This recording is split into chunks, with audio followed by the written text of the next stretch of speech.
Good morning, student. 12th commerce. Today we are going to start chapter controlling. तो अब तक हमने planning की, ऑर्गेनाइजिंग की, स्टाफिंग की, डायरेक्टिंग, कंट्रोलिंग की. मैंने आपको पोस्ट डीसी दिखाया था. तो यानी कि पी का मीन्स प्लानिंग और सी का मीन्स कंट्रोलिंग. तो कंट्रोलिंग जो है ये लास्ट फंक्शन है, प्लानिंग जो है स्टार्टिंग फंक्शन होता है. ठीक है. तो कंट्रोलिंग में क्या होता है? कंट्रोलिंग में सबसे पहले जो है जो हमने जो प्लान की थी, जो हमने प्लान की थी और जो हमारा एक्चुअल में रिजल्ट आया है उनका हम कंपैरिजन करते हैं. ठीक है. और ये देखते हैं कि जो हमने प्लान की थी उस प्लान के अकॉर्डिंग हमारा वर्क हो रहा है या नहीं हो रहा है. अगर हमारा वर्क प्लान के अकॉर्डिंग नहीं हो रहा है तो फिर जो है हम कुछ करेक्टिव मेजर्स लेते हैं. ठीक है. और फिर करेक्टिव मेजर्स लेते हैं जिससे कि हमारा वर्क प्लान के अकॉर्डिंग हो सके. सपोज करो जैसे कि हमने 10,000 यूनिट की प्लानिंग की कि हमें इनका प्रोडक्शन करना है, लेकिन हुआ 8,000 का. तो डिफरेंस कितना बना? 2,000 का. तो जो 2,000 का जो डिफरेंस हुआ वो किस लिए आया? हो सकता है कि हमारी मशीन में कमी हो सकता है कि हमारे एम्प्लॉय सही तरीके से काम ना कर रहे हो. तो अगर हमारी मशीन की कमी है तो मशीन को चेंज करेंगे, करेक्टिव मेजर्स हो गए.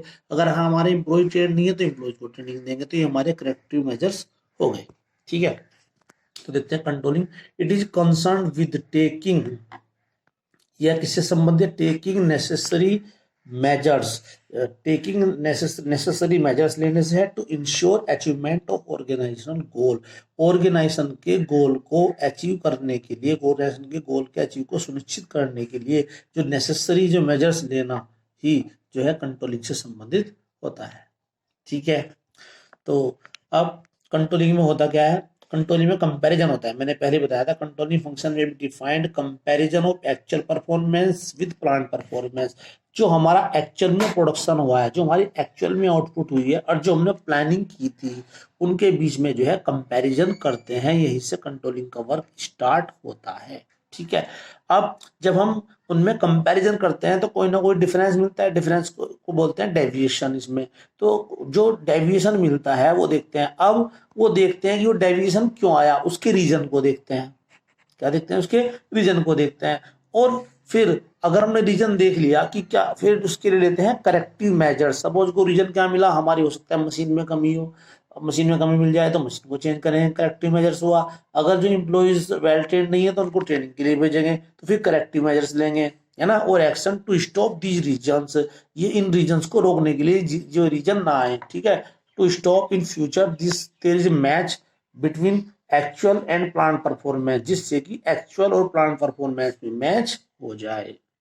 ठीक है. तो जो कंट्रोलिंग का जो वर्क कहाँ से स्टार्ट होता है? कंट्रोलिंग का वर्क स्टार्ट होता है कंपैरिजन से. किस कंपैरिजन करते हैं? एक्चुअल परफॉर्मेंस की और प्लान परफॉर्मेंस की. जो रियल में प्रोडक्शन हुआ है और जो हमने प्लान की थी, कंपैरिजन कर लिया. उसके बाद में देखते हैं कंपैरिजन करने पर उनमें कोई डिफरेंस आता है, उनमें कोई डेविएशन आता है. ठीक है. अब देखते हैं रीजंस. तो रीजन देखेंगे. रीजन देखने के बाद अगर हमें कोई भी रीजन मिलता है, मशीन की कमी मिलती है तो मशीन का डिफेक्ट दूर करेंगे. ठीक है. और एम्प्लॉयज की ट्रेनिंग की प्रॉब्लम है तो उनको ट्रेनिंग देंगे. या कभी कभी ऐसा होता है कि हमने जो है हमारी जो रिसोर्सेज अच्छे थे, हमने जो प्लानिंग बनाई थी, जो हमारा जो प्रोडक्शन हुआ है वो उससे बहुत ही कम हुआ है, तो इसका मतलब फिर हम नेक्स्ट ईयर के लिए आउटपुट को बढ़ाकर प्लानिंग करेंगे. ठीक है ना. अब फिर जो हम लेते हैं करेक्टिव मेजर्स लेते हैं. जो रीजन है, रीजन को दूर करने के लिए जो भी करेक्टिव मेजर्स होते हैं, वो करेक्टिव मेजर्स जो है मशीन को चेंज करने से संबंधित हो सकते हैं, एम्प्लॉय को ट्रेनिंग के लिए भी हो सकते हैं. ठीक है.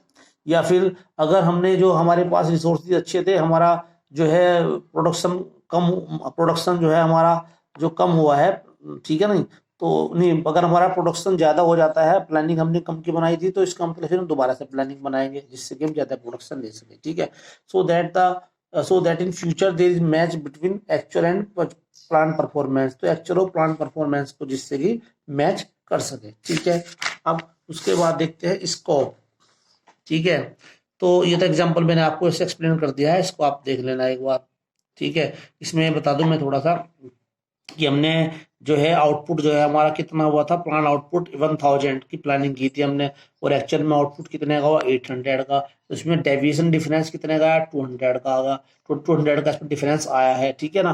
तो अभी देखते हैं इसमें अगर कोई मशीन की फॉल्ट की प्रॉब्लम है तो मशीन को चेंज करेंगे. अगर वर्कर की इनएफिशिएंसी हो सकती है तो वर्कर को ट्रेनिंग के लिए भेजा जाएगा, जिससे कि जो है हमारा प्रोडक्शन सही हो सके। अब इसमें 2 एस्पेक्ट्स होते हैं। स्ट्रेटेजिक कंट्रोल, स्ट्रेटेजिक कंट्रोल क्या है, refers to how effective and strategy and the plans, की हमारी जो स्ट्रेटेजी जो प्लान्स है वो कितनी इफेक्टिव है उसे चेक करना होता है। ठीक है, बस इसके लिए इतना ही कर लेना। फिर आपका operational aspects refers to focus on managerial and other activities of organisation, इसमें ऑर्गेनाइजेशन की जो मैनेजरियल और जो अदर एक्टिविटीज है उन पर फोकस करना होता है। ठीक है, अब देखते हैं आपका नेचर ऑफ कंट्रोलिंग, यानी कि कंट्रोलिंग किस तरह की होती है ना। तो फर्स्ट है controlling is a goal oriented function, जो हम कंट्रोलिंग कर रहे हैं किस लिए कर रहे हैं, कंट्रोलिंग जो कर रहे हैं हम गोल को प्राप्त करने के लिए कर रहे हैं, जो हमने अपना स्टैंडर्ड बनाया था। ठीक है, तो इसलिए कंट्रोलिंग जो है गोल ओरिएंटेड फंक्शन होता है, गोल को अचीव करने के लिए होता है। Controlling function make sure that everyone follows the plan or work is accomplished as per the plan and the plan always aim at achieving organisation goals. ठीक है, कंट्रोलिंग में हम ये देखते हैं कि जो हमने प्लान बनाई थी उसके अकॉर्डिंग हमारा वर्क सही चल रहा है नहीं चल रहा है। ठीक है, और जो प्लान किस लिए बनाई जाती है, गोल को अचीव करने के लिए। ठीक है, तो और कंट्रोलिंग जो है किस लिए होती है, गोल ओरिएंटेड फंक्शन है। नेक्स्ट है controlling is in all pervasive function, pervasive का मतलब होता है सभी जगह पाया जाने वाला। तो जो कंट्रोलिंग का जो फंक्शन है वो केवल एक ही लेवल का फंक्शन नहीं है, केवल टॉप लेवल का नहीं है, बल्कि सब लेवल का है, मिडिल लेवल का भी है, लोअर लेवल का भी है। टॉप लेवल मिडिल लेवल की कंट्रोलिंग करेंगे, मिडिल लेवल जो है इसके लिए करेगा, सबका फंक्शन है। लेकिन वैसे मेनली जो फंक्शन है माना जाता है ये थर्ड लेवल का, मतलब लोअर लेवल का फंक्शन माना जाता है वैसे वैसे लेकिन ये परवेसिव है। तो controlling is not the task of top level, केवल टॉप लेवल का टास्क नहीं है only, but manager working at levels, her level पर है, top level, middle level, operation level perform the controlling function. ठीक है, और दूसरी बात कंट्रोलिंग सभी जगह पाई जाती है, स्कूल में भी कंट्रोलिंग होती है, जो कंपनी है इंस्टीट्यूट में भी कंट्रोलिंग होती है, फैमिली में भी कंट्रोलिंग होती है, तो कंट्रोलिंग सभी जगह होनी चाहिए। ठीक है, third controlling is both backward looking as well as forward looking function, मतलब जो कंट्रोलिंग है वह पीछे देखने वाला कार्य भी और आगे देखने वाला भी कार्य है। कैसे, जब हम कंट्रोलिंग करते हैं तो हम क्या करते हैं, हम जो हमने स्टैंडर्ड सेट किया है, जो हमने प्लानिंग बनाई थी उसको देखते हैं पहले, तो यानी कि पीछे की ओर जाएंगे, तो क्या हुआ, बैकवर्ड लुकिंग। ठीक है, ये तो होगा बैकवर्ड लुकिंग। फिर उसे देखा अगर उसमें कोई डिफरेंस होता है तो उसके लिए करेक्टिव मेजर्स लेते हैं, तो वो क्या होगा, वो हमारा फॉरवर्ड लुकिंग हो गया। तो यानी कि कंट्रोलिंग जो है दोनों होता है। तो जब अगर हमें कंपैरिजन करना है, जब हमें कंपैरिजन करना होता है तो हम पीछे की ओर देखेंगे, फिर उसके लिए जो करेक्टिव मेजर्स लेंगे वो फ्यूचर के लिए लेंगे, तो इसलिए दोनों दोनों तरह से होता है। देखते हैं, controlling is backward looking function as managers compare the plan performance with actual performance. जब मैनेजर जो है प्लान परफॉर्मेंस या एक्चुअल परफॉर्मेंस से कंपेयर करता है तो प्लान परफॉर्मेंस को देखता है।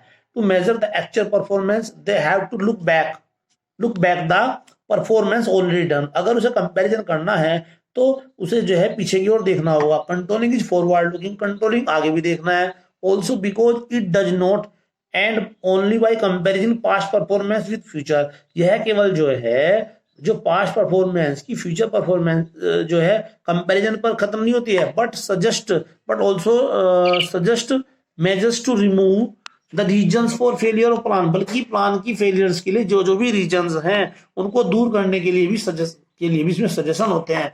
This function make sure that plans are performance match in future. ठीक है, और यह फंक्शन यह भी सुनिश्चित करता है कि जो प्लान्स और जो परफॉर्मेंस है वो फ्यूचर में मैच कर जाएं।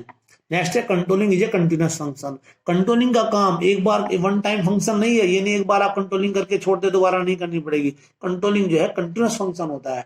फैमिली में कंट्रोलिंग कंटिन्यू रखनी पड़ती है, स्कूल में कंट्रोलिंग कंटिन्यू करनी पड़ती है। ठीक है ना, तो controlling is not a one time job, controlling केवल एक टाइम पर किया जाने वाला काम नहीं है, but it is on going process, बल्कि ये चलते रहने वाली प्रोसेस है। It is carried on till the operation is surviving, यह जब तक चलती रहती है जब तक कि ऑपरेशन जो है सर्वाइव करता है। ठीक है, अब उसके बाद है हमारा इंपोर्टेंस ऑफ कंट्रोलिंग। ठीक है, तो हेल्प्स इन अचीविंग ऑर्गेनाइजेशन गोल। जो कंट्रोलिंग क्यों जरूरी है, इंपोर्टेंस का मतलब है कि कंट्रोलिंग क्यों जरूरी है, तो हेल्प्स इन अचीविंग ऑर्गेनाइजेशन गोल। अगर ऑर्गेनाइजेशन के गोल को अचीव करना है तो कंट्रोलिंग जरूरी है।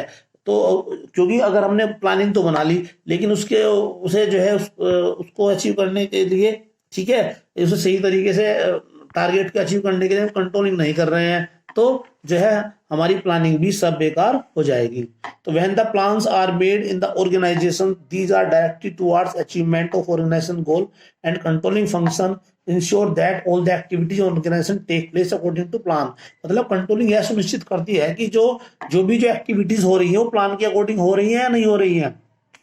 If there is any deviation, अगर कोई डेविएशन है, अगर कहीं पर कोई डिफरेंस दिखाई देता है तो timely action is taken to bring back the activities of the path of planning. तो प्लानिंग के अनुसार ही अगर एक्टिविटीज को जो है उसके लिए एक्शन लिए जाते हैं अगर प्लानिंग के अकॉर्डिंग काम नहीं कर रहा है। When all the activities are going to the plan, अगर सारी एक्टिविटीज प्लान के अकॉर्डिंग चल रही हैं then automatically these will direct toward the achievement of organisation goal. तो जो है ऑर्गेनाइजेशन गोल जो है ऑटोमेटिक अचीव हो रहा है। अब फैमिली में ये सपोज करो कोई लड़का है, हमने उसके लिए प्लानिंग बनाई है, भाई हम उसको बीटेक करानी है, लेकिन उसको हमें चेक भी तो करना पड़ेगा कि वो जो जिस तरीके से हमने प्लानिंग बनाई है उस तरीके से वो बीटेक कर रहा है नहीं कर रहा है, या वो मिसगाइड तो नहीं हो रहा है। ठीक है, अगर वो सही तरीके से कर रहा है तो अच्छी बात है, अगर वो कहीं पर मिसगाइड हो रहा है तो उससे हम सजेशन देंगे। ठीक है, तो इसलिए कंट्रोलिंग जरूरी है। जजिंग एक्यूरेसी ऑफ स्टैंडर्ड्स, जो स्टैंडर्ड्स हैं उनकी एक्यूरेसी को जज करने के लिए, यानी कि जो स्टैंडर्ड हमने सेट किए हैं वो स्टैंडर्ड सही है या नहीं, वो स्टैंडर्ड्स कौन को सही तरीके से अचीव किया जा रहा है नहीं जा रहा है, वो देखना काम कंट्रोलिंग का है। तो through strategic control, strategic controlling के थ्रू हम देखते हैं वी कैन इजीली जज वेदर द स्टैंडर्ड और टारगेट सेट आर एक्यूरेट और नॉट। ये है, यानी कि इसका मीन्स ये है कि जजिंग एक्यूरेसी देखते हैं कि जो स्टैंडर्ड है वो हमारे सही है या नहीं। ठीक है, an accurate control system revise the standard, बस यहाँ तक कर लेना आप, यही मेन है आपका। उसके बाद है making efficient use of resources. ठीक है, अगर हम कंट्रोलिंग कर रहे हैं तो उससे क्या बेनिफिट होगा हमें कि जो हमारे जो रिसोर्सेज हैं उनका सही तरीके से यूज होगा, एम्प्लॉय जो है मशीन का सही तरीके से यूज करेंगे। अगर सुपरवाइजर है, सुपरवाइजर कंट्रोलिंग कर रहा है तो जो एम्प्लॉय है वो मशीन का सही तरीके से यूज करेगा। ठीक है, जो रिसोर्सेज हैं वो वेस्ट नहीं होंगे।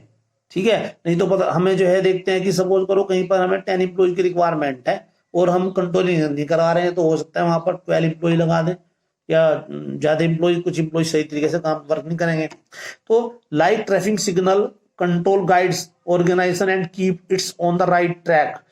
जिस तरह से ट्रैफिक जो सिग्नल होता है वह जो है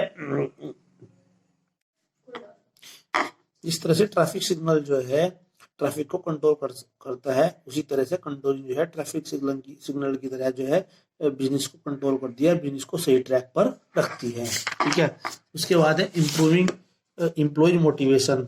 कंट्रोलिंग जो है जो कंट्रोलिंग रहती है उससे एम्प्लॉय जो है मोटिवेट रहता है। अगर एम्प्लॉय को कोई प्रॉब्लम होती है तो उसे कंट्रोलिंग के थ्रू से गाइड किया जाता है।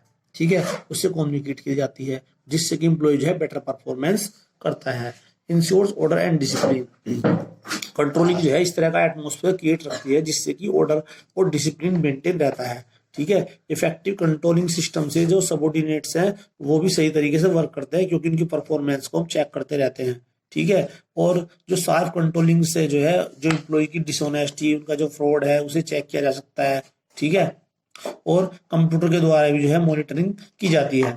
Facilitate controlling actions. ठीक है, controlling makes sure that proper direction is taken, that various factors are maintained properly। Controlling यह सुनिश्चित करती है कि जो प्रॉपर डायरेक्शन की जा रही है और बहुत सारे जो फैक्टर हैं सही तरीके से मेंटेन किया गया है। सभी डिपार्टमेंट्स को जो है अच्छी तरीके से कंट्रोल किया जाता है जिस तरीके से हमने प्लानिंग की थी। अगर जिस तरीके से हमने प्लानिंग की थी उसी तरीके से सारे डिपार्टमेंट को कंट्रोल करते हैं, सारे फैक्टर्स को हम मेंटेन रखते हैं, तो जब सब कुछ ठीक चलता है तो फिर जो है कोऑर्डिनेशन हो जाता है। तो यानी कि कंट्रोलिंग का एक ऐसा फंक्शन है जो कि कोऑर्डिनेशन का काम भी करता है। ठीक है, controlling provides unity of direction, controlling जो है यूनिटी ऑफ डायरेक्शन प्रोवाइड कराता है। Okay, thank you.